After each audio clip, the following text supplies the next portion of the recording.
Bienvenidos. El Mundo al Día comienza hoy con el más reciente tiroteo masivo en Estados Unidos que se registró en una escuela de Madison, Wisconsin. La policía asegura que un estudiante terminó con la vida de otro compañero y un maestro, dejando además múltiples heridos. Laura Sepúlveda tiene los datos más recientes que acaban de compartir las autoridades policiales. Al menos 3 fallecidos y 6 heridos es el saldo del tiroteo registrado cerca de las 11 de la mañana en Abundant Life Christian School en Madison, Wisconsin. Las autoridades señalan a una de las personas sin vida como el presunto responsable. Los agentes localizaron en el edificio a una persona menor de edad que creen responsable de las muertes. Creemos que el individuo era estudiante de la escuela. Según destacó el jefe de la policía, los agentes participaban en un entrenamiento cuando se registró el tiroteo y asistieron de inmediato. A una semana de las celebraciones navideñas, autoridades buscan confirmar las identidades de las víctimas. No tengo mucha información. Solo sé que había un tirador activo y eso es todo. Sé que mi hija está a salvo por lo que he oído. Les pido una vez más oraciones y solidaridad con esta comunidad, que esta vez es mi comunidad. Al destacar que niños no deberían tener que ser entrenados para reaccionar ante un tiroteo, el director de Prevención de Violencia con Armas de American Progress, en conversación con La Voz de América, insistió en la necesidad de medidas regulatorias, no de un incremento de seguridad en las escuelas. La policía en las escuelas y el fortalecimiento de las escuelas. Eso simplemente no va a funcionar. Eso es reaccionario. Lo que tenemos que hacer es dificultar que los estudiantes y los miembros de la comunidad tengan acceso a municiones y las traigan a las escuelas. El hecho se registra casi un mes antes de que asuma un nuevo gobierno en Estados Unidos que enfrentará el reto del control de armas después de que en el país a la fecha y en lo corrido del año se hubieran registrado cerca de 490 tiroteos masivos, según datos de Gun Violence Archive. Laura Sepúlveda, Voz de América. En su primera conferencia de prensa desde las elecciones de noviembre, el presidente electo Donald Trump anunció hoy su intención de retomar la construcción del muro fronterizo. También envió una advertencia a Venezuela por las actividades del grupo criminal Tren de Aragua. Jacopo Luzzi, el mandatario, dio una extensa conferencia de prensa donde habló de diferentes temas. ¿Cuáles fueron los puntos clave? Bueno, Yasmín, durante más de una hora Trump habló de imponer tarifas para mejorar la economía y de política internacional. Sobre la cuestión del muro fronterizo, el republicano dijo estar decidido en continuar su construcción y se quejó que la administración de Joe Biden está vendiendo algunas partes. Un muro que podría costar mucho, pero que según Trump es crucial para la seguridad en la frontera sur. En su primera rueda de prensa desde que ganó las elecciones, el presidente electo Donald Trump prometió volver a construir el muro fronterizo con México y pidió a la administración Biden que deje de vender las partes compradas, pero no utilizadas durante su primera administración. Vamos a gastar cientos de millones de dólares más en construir el mismo muro que ya tenemos.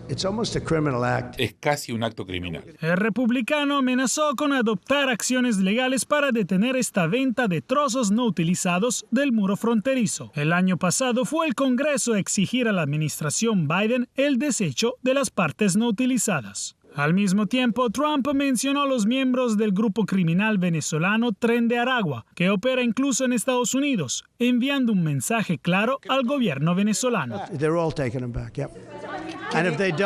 Los repatriarán a todos, y si no lo hacen, se enfrentarán a duras consecuencias económicas. Vale, los repatriarán a todos. Venezuela y otros países no se comportaron muy bien con nosotros durante mi administración, y en 24 horas se comportarán muy bien. La rueda de prensa de Trump fue organizada para anunciar la inversión de $100,000 millones en Estados Unidos por parte de SoftBank, una empresa de tecnología japonesa. Trump criticó que la administración Biden siga comprando petróleo a Venezuela, país con el que no hay buenas relaciones. Trump aseguró que Estados Unidos tiene 50 veces más petróleo que el país caribeño y que es una locura seguir comprando. Gracias, Jacopo. Y cambiamos de información y pasamos a México, donde el comisionado del Instituto Nacional de Migración, Francisco Garduño, en su último día en el cargo, arremetió contra organizaciones defensoras de derechos humanos y de migrantes. Miguel Ángel Boiso nos reporta. Y ellos dijeron, no, sigan. En su último día como comisionado del Instituto Nacional de Migración, Francisco Garduño acusó a organizaciones no gubernamentales que han criticado su gestión. No conocen la migración. Fundamentalmente son organizaciones de derechos humanos, organizaciones de migración, pues que han vivido de eso. Asimismo se refirió al padre Alejandro Solalinde, quien se ha dedicado a defender los derechos de los migrantes. El propio padre Solalinde es el pollero de Dios. Nada más con eso.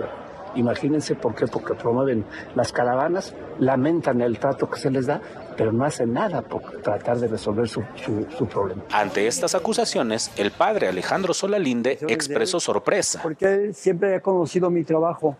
Sabe que yo nunca he lucrado con los migrantes, ni lucraría nunca.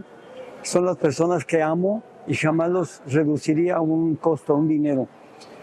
Y me sorprendió mucho, pero entiendo que él esté muy dolido. Para los migrantes que han estado en el albergue Hermanos en el Camino, el trabajo que realiza el sacerdote es de suma importancia para continuar su travesía. Ha tendido la mano a miles de migrantes, no solo a una persona, sino que miles pasan por acá, ¿verdad? Y pues los alimentos, pues ha dado una comida, ¿no? Para mí ha sido una labor impecable. Desde el tiempo que yo tengo acá, pues todo el servicio ha sido excelente. Nos ha ayudado a mi familia, tengo 3 niñas, mi señora y un tío. Las críticas de Francisco Garduño contrastan con los testimonios de migrantes que valoran el apoyo del padre Solalinde. Miguel Ángel Boiso, Voz de América, México. Ahora vamos en directo al Departamento de Estado porque el gobierno estadounidense confirmó haber establecido comunicación directa con HTS, el grupo rebelde que ahora gobierna Siria. Celia Mendoza, ¿qué información ha dado la administración sobre este primer contacto? Así es, la administración del presidente Joe Biden confirmó que por lo menos en 2 ocasiones durante la semana pasada se contactaron con el grupo HTS y esto específicamente para tratar de buscar información y ayuda por parte de ellos para localizar al periodista estadounidense Austin Tice, pero también para entregar información acerca de los principios fundamentales que los Estados Unidos quieren ver en el territorio y cómo eventualmente podrían llegar a acuerdos que lleven al reconocimiento de Estados Unidos a este nuevo gobierno en Siria. Durante su visita al Medio Oriente, el secretario de Estado Antony Blinken insistió en la importancia de respetar a las minorías religiosas y étnicas, eliminar grupos terroristas y armas químicas, mientras reveló que la administración Biden ha establecido contacto directo con miembros del grupo rebelde Hayat Tahrir al-Sham, a cargo en gran parte del proceso de transición en Siria. Hemos estado en contacto con HTS y con otros representantes. Hemos comunicado a las personas con las que hemos estado en contacto la importancia de encontrar a Austin Tice y traerlo de regreso a Estados Unidos. También hemos compartido principios que han sido adoptados por países de toda la región y mucho más allá.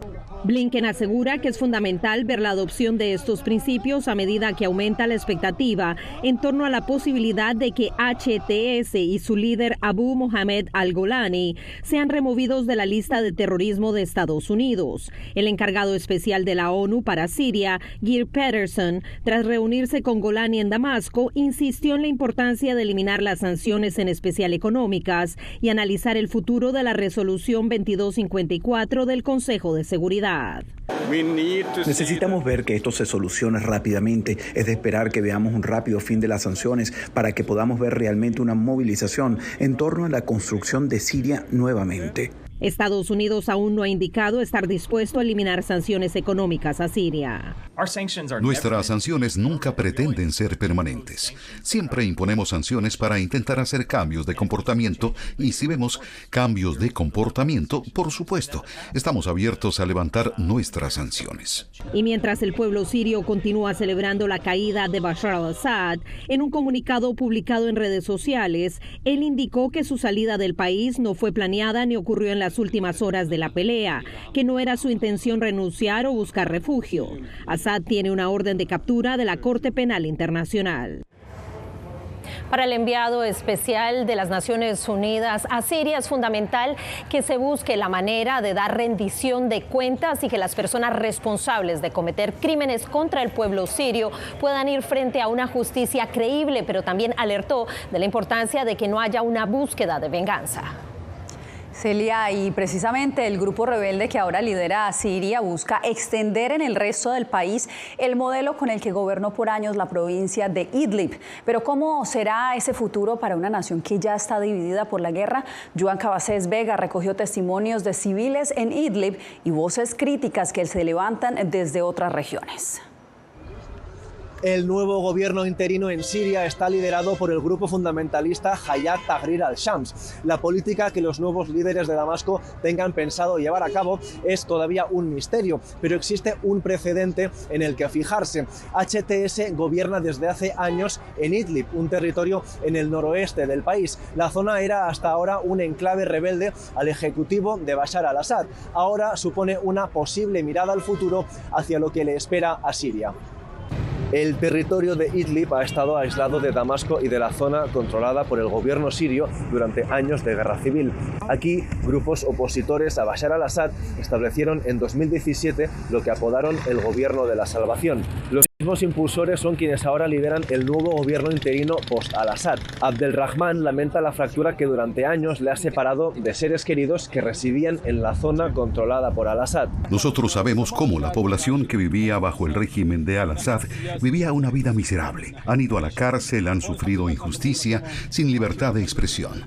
Voces críticas hacia Hayat Tahrir al-Shams alegan que la captura de Damasco por parte de los islamistas puede deteriorar la libertad de las mujeres. Este vecino asegura que bajo el gobierno de la salvación de Idlib, las mujeres han tenido y tienen los mismos derechos que los hombres y que llevar el hijab depende de su propia decisión. Este vecino, que acude al rezo en la mezquita Al-Obraei, afirma, sin añadir detalles, que en Idlib no hay plenos derechos, pero asegura que no hay terrorismo ni terroristas y protesta por el modo en el que los medios de comunicación occidentales han tratado y estigmatizado a Idlib, incluso en tiempos de bombardeos de al-Assad. Aquí vivimos con armenios, cristianos, alawitas, pero el régimen de al-Assad nos intentaba dividir. Nosotros no vamos preguntándonos la creencia entre nosotros. Hamza Kida, civil con experiencia en el Ministerio de Sanidad, en el gobierno de salvación del enclave, confía en que sus compañeros puedan aplicar sobre toda Siria lo aprendido en Idlib. Como civil, yo espero que este proyecto del gobierno de salvación pueda extenderse a toda Siria. Además, esto genera trabajo cualificado. El entusiasmo que expresan muchos civiles en Idlib hacia Hayat Tahrir al-Shams contrasta con la cautela con la que algunos reciben los nuevos líderes en el resto del país. Los islamistas aseguran que el nuevo gobierno interino es solo temporal. Si pasa el tiempo y retienen el poder, perderán legitimidad. Joan Cabasés Vega, Voz de América, Idlib. En Europa del Este, poco más de un mes después de conocerse el envío de tropas norcoreanas a Rusia para combatir en la guerra contra Ucrania, Kiev reportó este lunes las primeras bajas entre los soldados norcoreanos. Julia Riera nos amplía la información. Mientras continúa la guerra en el este de Europa, la inteligencia militar ucraniana señaló que unos 30 soldados norcoreanos resultaron muertos o heridos en combates contra el ejército de Ucrania. Unos hechos que, según Kiev, ocurrieron en la región fronteriza de Kursk, perteneciente a Rusia y dominada en algunas partes por tropas ucranianas. Ucrania además dijo que 3 militares norcoreanos desaparecieron y que se están reforzando las filas de soldados, usados principalmente como infantería. Estados Unidos se pronunció. Hemos visto soldados norcoreanos que han muerto en acción en el campo de batalla dentro de Rusia, y si cruzaran la frontera hacia Ucrania, eso sería otra escalada por parte del gobierno de Rusia y también por parte del gobierno de Corea del Norte. El presidente ucraniano dijo que la entrada de Pyongyang en el conflicto representa una nueva escalada y añadió que su país va a seguir defendiéndose. Es Putin quien está tomando medidas para ampliar y alargar esta guerra. Es él quien rechaza la posibilidad de que haya paz. Quiere añadir más problemas al mundo en Asia. Nos llevan a la línea roja a través de la cual ya no podemos retroceder. El presidente ruso dijo además que su país estaba vigilando de cerca si Estados Unidos decide desplegar misiles de corto y medio alcance. Si Estados Unidos comienza a desplegar tales sistemas, entonces se levantarán todas nuestras restricciones voluntarias. Desde que comenzó la invasión rusa en 2022, Washington ha aportado a Kiev una ayuda valorada en más de $61.000 millones, una política de cooperación que podría dar un vuelco con la llegada de Donald Trump a la Casa Blanca. Cuando volvamos, Estados Unidos confirma un ligero aumento de ecuatorianos deportados durante este 2024. Tenemos más en breve.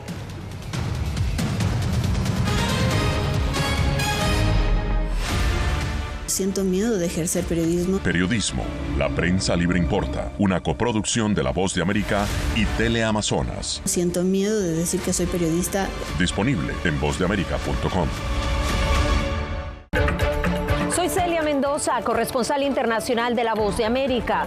Desde que me uní a este equipo de profesionales hace más de una década, he tenido la oportunidad de descubrir un mundo de noticias que comparto con ustedes. La Voz de América habló con el director. Porque siempre estoy en el lugar de los hechos, entregando información veraz, clara y precisa, manteniendo nuestro compromiso periodístico, porque en La Voz de América, la prensa libre importa.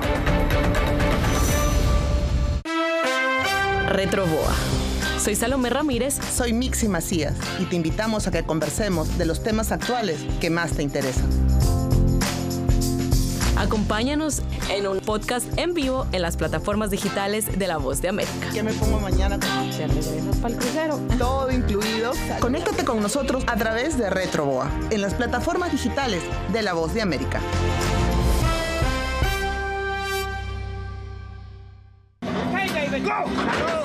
La Voz de América presenta testimonios de tolerancia directamente desde el corazón de una de las regiones más conservadoras de Estados Unidos. Historias de personas determinadas a derribar estereotipos, viviendo de manera auténtica en el hogar de los valientes. Encontraron su libertad. Disponible en todas las plataformas de La Voz de América. En Cuba no se matan a los periodistas. Periodismo, la prensa libre importa. Una producción especial de La Voz de América. Su énfasis se pone en la destrucción moral del individuo. Disponible en vozdeamerica.com.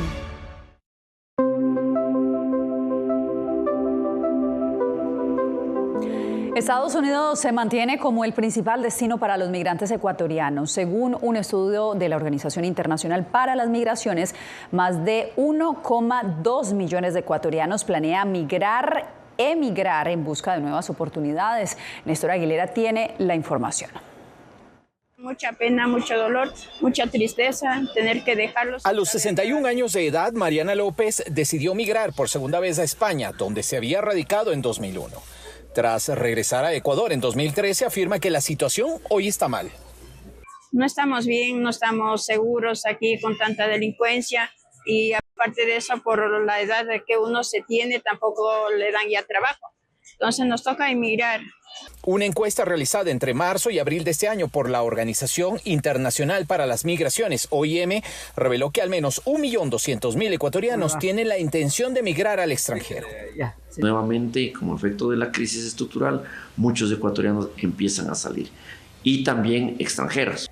Estados Unidos figura como el primer país de destino intencionado, según la OIM. Eso lo corroboran cifras de la Oficina de Aduanas y Protección Fronteriza, CBP, de ese país. En el año fiscal 2024 fueron aprehendidos, inadmitidos y expulsados 124.023 ecuatorianos, un 5,5% más que en 2023. Para el investigador Jacques Ramírez, hay algunas causas de la migración. Pero ahorita ha estado muy en boga el tema de la seguridad, la violencia, pero no hay que olvidarse que el Ecuador viene atravesando una crisis económica muy fuerte.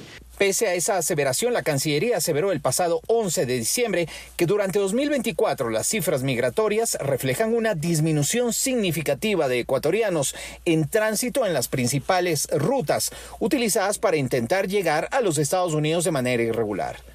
Néstor Aguilera, Voz de América, Quito.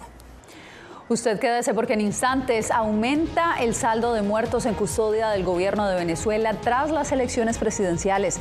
Las familias están pidiendo respuestas.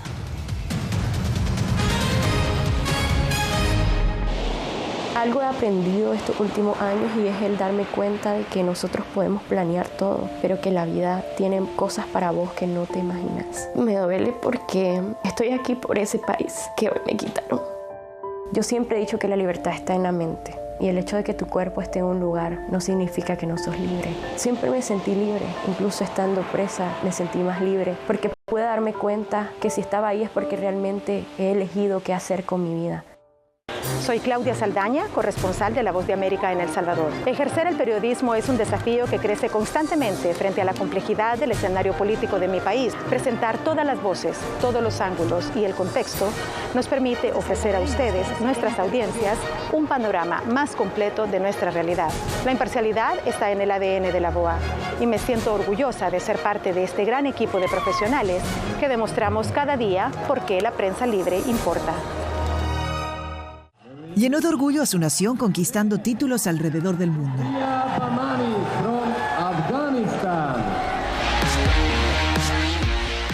Sin embargo, como mujer que desafía las expectativas de género en Afganistán, su vida, triunfos y carrera están ahora en grave peligro. Rompiendo un tabú. Ahora, en todas las plataformas de La Voz de América. Soy Eugenia Sagastume, corresponsal de La Voz de América en Guatemala. En el epicentro de los grandes retos, los sucesos locales desde mi país impactan a todas las naciones de la región. Con diversidad de perspectivas, acercamos a nuestras audiencias a situaciones tan complejas como la masiva migración, el crimen organizado transnacional y la situación política y social de Guatemala. En un lenguaje simple, con precisión, te conectamos con la realidad de todo el hemisferio, porque en La Voz de América, la prensa libre importa.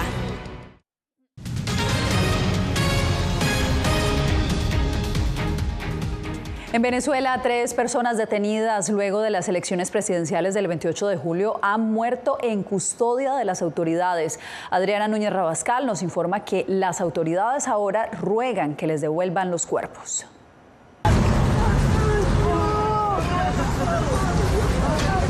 La imagen es de consternación frente a la cárcel de Tocuyito en el centro norte de Venezuela, al conocerse la muerte de Oswald González, comerciante de 43 años, arrestado en medio de la represión desatada después de las elecciones presidenciales de Venezuela. Hace 5 días, su familia había alertado que sufría dolores abdominales y clamaba por asistencia médica. Oswald Alexander González entró en el centro penitenciario pesando 110 kilos, hoy en día pesa 70 kilos. El fin de semana se reportó la muerte de Jesús Álvarez, acusado de terrorismo e instigación al odio. No sé cuáles fueron las causas de su muerte porque no me dan razón, no me dan causa. A mediados de noviembre, otro opositor en custodia falleció por complicaciones asociadas a la diabetes, con lo que suman 3 muertos en un mes. Las autoridades venezolanas no se han referido a estos casos. El fiscal general del país informó que han sido excarceladas 533 del total de 2.000 personas que asegura haber detenido después de las elecciones presidenciales. Mientras tanto, los opositores que se refugian en la Embajada de Argentina en Caracas urgieron a la comunidad internacional presionar por salvoconductos que les permitan salir del país, pues denuncian que suman 3 semanas sin suministro de agua y de electricidad. Ahora esto ha escalado con la presencia de estos francotiradores. Hace un par de semanas el ministro del Interior dijo desconocer el acoso denunciado por la oposición. Ya la embajada de Argentina está ahí, ellos verán, que paguen la luz, pues.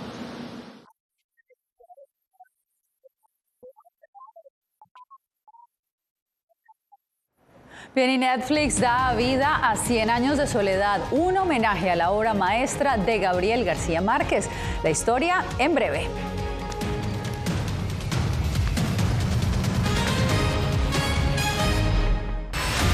Poder recuperar la libertad de prensa. Periodismo, la prensa libre importa. Una producción especial de La Voz de América. Se ejerció esta profesión con mucho miedo. Disponible en vozdeamerica.com.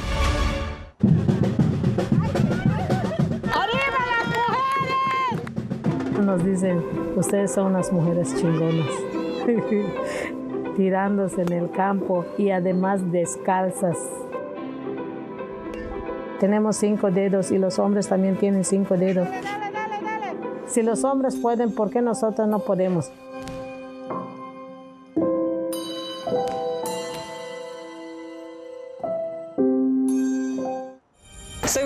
Paola, periodista de La Voz de América. Como reportera y presentadora tengo la responsabilidad de acercarles las historias que se generan en Washington y que impactan tu entorno cercano.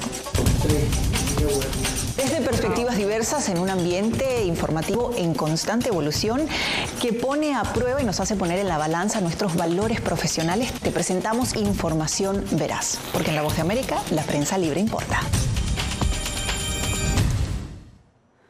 Hace un año fueron despojadas de todo en su tierra, pero lejos de silenciar su talento, desde su exilio obligado sus notas musicales ahora se escuchan en todo el mundo. La Voz de América presenta Sinfonía de Coraje. La odisea para huir de la persecución talibán en Afganistán de las dos últimas integrantes del Instituto Nacional de Música que permanecían en ese país.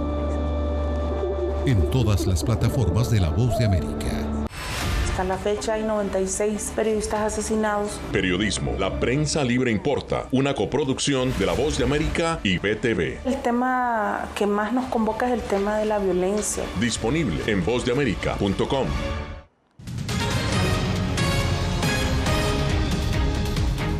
Está causando furor la adaptación que Netflix hizo de 100 años de soledad, la novela de Gabriel García Márquez.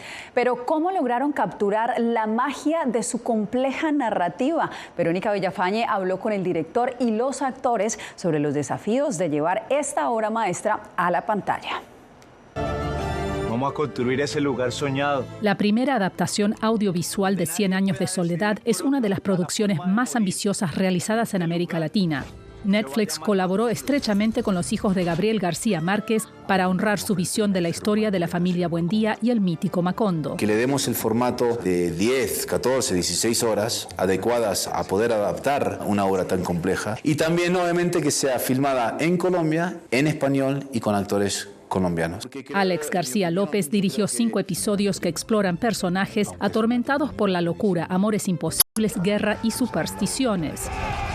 Susana Morales, Marco González y Viña Machado forman parte del elenco. ¿Cómo fue esa conexión y qué aspecto de cada uno de los personajes les resonó más? Yo descubrí todo lo mística que puedo llegar a ser a través de Pilar Ternera. Si eres un hombre. Me lo regaló un montón, más allá de esa maternidad que la circunda, es como que conectamos mucho. Para Marco González, que interpreta a José Arcadio, resonó su terquedad y pasión. Yo me tiro por un barranco y voy hasta el final a buscar lo que mi corazón me dicta. Y como hay un tesoro que José Arcadio me compartió. Úrsula me regaló aprender que la vulnerabilidad se puede ver de muchas formas diferentes. Pero en ella hay una vulnerabilidad muy sutil. Que encierran una coraza de ser muy fuerte. No importa dónde vaya. La serie se dividió en 2 partes de 8 episodios cada una, permitiendo hacer justicia a la novela y darle tiempo a la producción. Estoy enamorado. La primera entrega tomó 9 meses de filmación y 1 año de postproducción antes de su estreno. El gran reto, como hubo muchos, fue también cómo terminar esta primera parte, de alguna forma darle un cierre, darle un final a determinados personajes, pero también crear un puente a lo que se viene. El equipo creativo ya trabaja en la segunda temporada y con un poco de la magia de Macondo regresará a las pantallas en el 2025. Verónica Villafañe, Voz de América, Los Ángeles. Este domingo miles de Santa Claus se apoderaron de las calles de Ciudad de México, no para repartir regalos, sino para correr, así como lo escuchan. Más de 3,000 participantes entre adultos, niños y hasta perritos disfrazados participaron en la Santa Run, que se convirtió en un verdadero paraíso invernal, eso sí, con un toque de calor mexicano. Con estas imágenes nos despedimos por hoy. Les informó Yasmín López. Gracias por acompañarnos en El Mundo al Día.